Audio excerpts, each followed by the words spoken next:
Hi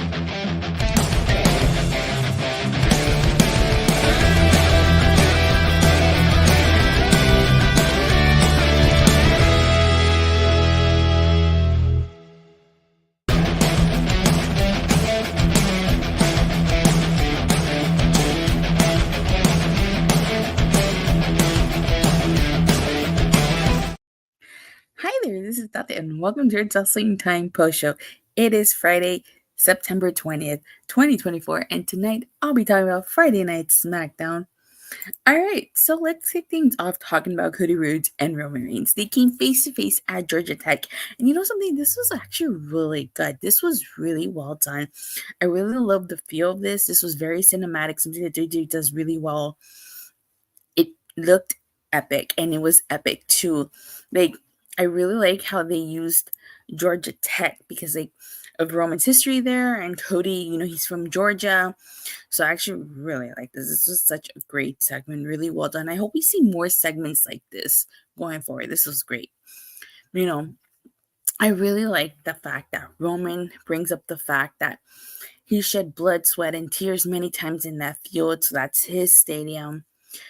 Cody Rhodes talking about the multiple generations of his family that have shed blood in that city, and I really like the fact that Roman basically says that he's got nothing to lose because he already, the Roman Cody segment was badass, movie cinema vibes. I totally agree, Io. He talks about how he lost Jimmy, his wise man, his bloodline, and his necklace. And Cody even alludes to the fact that he mentioned this to Roman when they were first feuding leading up to WrestleMania 39. He said he would be a chief without a tribe, and he is. But, I really like the fact that Roman brings up the fact that Cody's in a lose-lose situation because he's got everything to lose. And this was great. I also like the fact that, at the end, as Roman is walking away and Cody's walking away, they come to this point where they kind of, meet, and Roman tells Cody he's in his way in life, and then walks away. The Ula Fala necklace. Yeah, he mentions the necklace, too. So this was such a well-done segment. I actually really, really dug this. I think this was probably, the best thing on tonight's SmackDown, honestly. I mean, SmackDown was great, was good, but this was the best thing. But what do you guys think of this segment? Let me know in the comment section or in the live chat below. So SmackDown actually kicked off with the Bloodline going through a metal detector, and Jacob Fatu he got patted down and he attacked the security. So the Bloodline is still reeling from what happened last week on the SmackDown premiere. We kicked things off with the U.S. title match. It's L.A. Knight, versus Andrade for the U.S. title. And this was a great match. I hope we see another match somewhere down the road between L.A. Knight, and Andrade, because this was really, really great. L.A. Knight, retained. He had a little cut on his eye. And one of the things that I noticed is Andrade kept trying to shake L.A. Knight, hand, but he seemed really hesitant. At the beginning, he tried to do it. L.A. Knight didn't want to do it, and then even at the end, he tried to fist bump Andrade, and Andrade just had to grab his hand and shake his hand. So I thought that was interesting. We get a Tiffany, Stratton, and Nia Jax segment.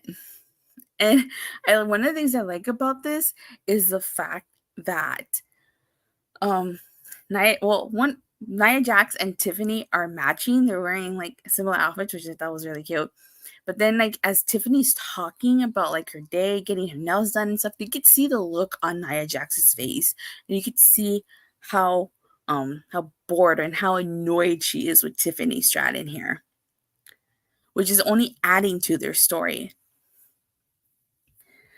So apparently, if Naomi and Bayley Bayley pinned Nia Jax or Stratton, they get a match opportunity at Bad Blood. If Nia Jax or Tiffany Stratton pin Bayley or Naomi, one of them gets them packing. So Nia Jax tells Tiffany Stratton that if she loses, it's best she leaves SmackDown. So again, this is adding more to the story. I do think that eventually Tiffany Stratton is going to cash in on Nia Jax and take that belt from her. I like to see Nia and Tiffany challenge the tag belts. I could see that happening. I definitely could. It definitely would have to happen before Tiffany cashes in on Nia Jax. So then we get Andrade and Carmelo Hayes segment, and like Andrade's just walking backstage when he runs into Carmelo Hayes. Now they were in Sacramento, and Carmelo Hayes tells Andrade that he hasn't seen a choke like that since the Kings lost to the Lakers. Him saying that reminds me of when The Rock did the Rock concert all those years ago in Sacramento, and he said, I'll be sure to come back when the Lakers beat the Kings in May. So that line reminded me of that. I don't follow basketball, so I'm not entirely sure what he was referring to here, but I dug it. So a brawl breaks out between Andrade and Carmelo Hayes, and we're gonna get next week. We're gonna get Andrade versus Carmelo Hayes Part 6. So it's after this one we get the Cody and Roman Reigns segment, but since I talked about that, I'm going to go ahead and talk about the next thing. So after that segment happens, you see Kevin Owens is like watching this on the TV at the arena. The Lakers King rivalry in the early 2000s was heated, no doubt. So I've been told. And like he can't even think of anything to say because Kevin Owens has been helping Cody Rhodes this entire time with the Bloodline, and now Cody Rhodes is going to team up with Roman Reigns. Make it a loser leaves SmackDown match. Melo and Andrade. Ooh, I like that idea. Yeah, loser leaves SmackDown. I like that idea. Good idea. Ayo. So it just cuts to Kevin Owens just kind of sitting there and like thinking about the situation. I honestly think that this is slowly planting the seeds for a Kevin Owens heel turn. So this segment actually continues after the match, after Apollo Crews versus Giovanni Vinci. Now, Giovanni Vinci, he lost his big in-ring return in a couple seconds to Apollo Crews. This time around, he got to show what he can do, but he still lost. So I feel like they're telling the story here because after this, like Vinci attacked Apollo Crews and he hit him with the brain buster. So like I said, they still went backstage to Kevin Owens, and he basically said if he's going to talk about Cody and Roman, he's going to do it in the ring. So this leads into a Kevin Owens promo. And Kevin Owens really doesn't get to say much because I can see why Luke got rid of him. Yeah. Kevin Owens doesn't even get the opportunity to say much because he's attacked by the Bloodline. And pretty much it's a 3-on-1 assault on KO until DIY comes to Kevin Owens' aid. And you know where this is going, player. Holla. Nick Aldis makes the main event for tonight's SmackDown a 6-man tag match. Okay. So, no surprise there. We get the first Bayley and Naomi segment. They're just basically talking about what they'll each do when they win the title opportunity. Of course, Naomi tells Bayley she'll give her an opportunity. Bayley tells Naomi she's going to give her an opportunity. So they're just discussing this back and forth. So it's a tornado tag match. Bayley and Naomi versus Nia Jax and Tiffany Stratton. And I actually thought this was a pretty fun match. I did like the double cover. Bayley, Tiffany Stratton to Bayley and Nia Jax to Naomi. I mean Bayley to Tiffany Stratton and Nia Jax to Naomi. I thought that was a really fun little spot there. And then some interesting miscommunication here. Tiffany Stratton during the match accidentally swanton Nia Jax. Heel KO interferes and attacks Cody, causing Roman and Cody to lose to Jacob and Solo. That would be an interesting twist to turn KO here. Ooh, that would be interesting. What do you think about that? Guess we gotta wait and see.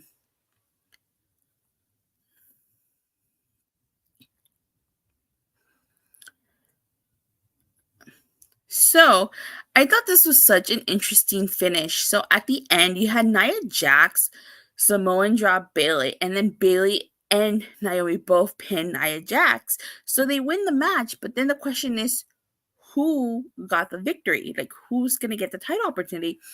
So backstage, they have another segment, and Nick Aldis makes it a face-off next week. It's going to makes a match for next week. It's going to be Bayley versus Naomi with the winner facing Nia Jax at Bad Blood.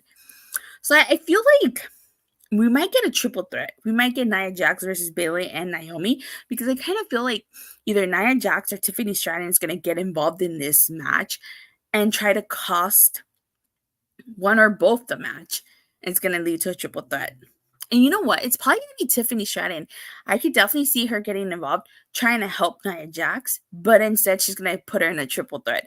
Again, furthering their storyline. So it would make sense if Tiffany inadvertently gets Nia Jax a triple threat match next week. I mean, at Bad Blood. I could definitely see that happening, and it should happen. We're getting Chelsea Green Vignette, and she's like dressed as a garbage woman. And she's going to face Michin in 2 weeks in a dumpster match. That's definitely going to be a fun match. I mean, the way this Vignette played out with Chelsea Green kind of like getting grossed out and things that it's unfair, she has to fight Michin in her home turf. Like, it was just so hilarious. Like, Chelsea Green is incredible. She's amazing. I cannot wait to see that dumpster match. Just imagine Chelsea in that dumpster. Like, she's probably not going to be happy to be in there. So we get another Bloodline segment, and they actually attack DIY, and of course, KO like try to take on the Bloodline 1, 2, 3, but the Street Profits came out to Kevin Owens' aid. So this 6-man tag match ends up being Kevin Owens and Street Profits versus the Bloodline. I actually thought this was a pretty decent match as it was happening. The match ends in a DQ. And then all hell just breaks loose after this. Like, a brawl breaks out between everybody. Like, DIY, who got beaten up earlier, come out to try to help KO and stuff. You know, honestly, I feel really bad for DIY because ever since they came together, so they haven't done much. Like, Triple H hasn't done much with them. Like, they were tag team champions, but they were tag team champions for 28 days. They had such a short reign. Like, they didn't need to have, like, a long year reign, but they should have had at least a little longer reign here. So I do feel bad for DIY. And then Cody Rhodes comes out with the steel chair, hits the Cody cutter on Jacob Fatu. Now, an interesting thing here. As Cody Rhodes had his back to Kevin Owens had the steel chair, and they were taking forever, but like they were definitely teasing Kevin Owens hitting Cody Rhodes with that steel chair. He didn't do it, but they were teasing it. And then like the closing shot to SmackDown was Kevin Owens and Cody Rhodes hugging, but Kevin Owens' face said it all. Like, he just not seemed happy, and I don't blame him for not being happy. Like I said, he's been fighting the Bloodline for 4 years. And had been helping Cody Rhodes against the Bloodline, and now all of a sudden he's going to team with Roman Reigns. Kind of like Legends Figure Federation said here. What if Kevin Owens cost Cody and Roman that match? That would be interesting. And I think it would be different than the usual, oh, okay, he's going to, like, instead of hitting him with the steel chair, I think that'd be an interesting twist. We have to wait and see. So, but overall, I thought tonight's SmackDown was actually a pretty good SmackDown. There really wasn't much I disliked about it, honestly. Really good. So from a scale from a 1 to a Sean Spears perfect 8. I mean, perfect 10. I don't know why he said 8. Oh my god. He's a perfect 10. I give this an 8. An 8 out of 10. I thought it was a pretty decent SmackDown. I think Kevin feels offended that Cody is going to team with Roman of all people. Yeah, he probably does feel offended. And I don't blame him for feeling offended. Like, the Bloodline have put Kevin Owens through so much, and Kevin Owens has been, like I said, Kevin Owens had been helping Cody Rhodes, and for Cody Rhodes to turn around and help team with Roman, yeah, like, that's a slap in the face. All right, so with that being said, thank you guys all so much for watching and for the continued support. Please don't forget to like and subscribe. Make sure you hit that bell so you get notified whenever I go live or release a new video, and I will see you guys Monday after Raw. Bye.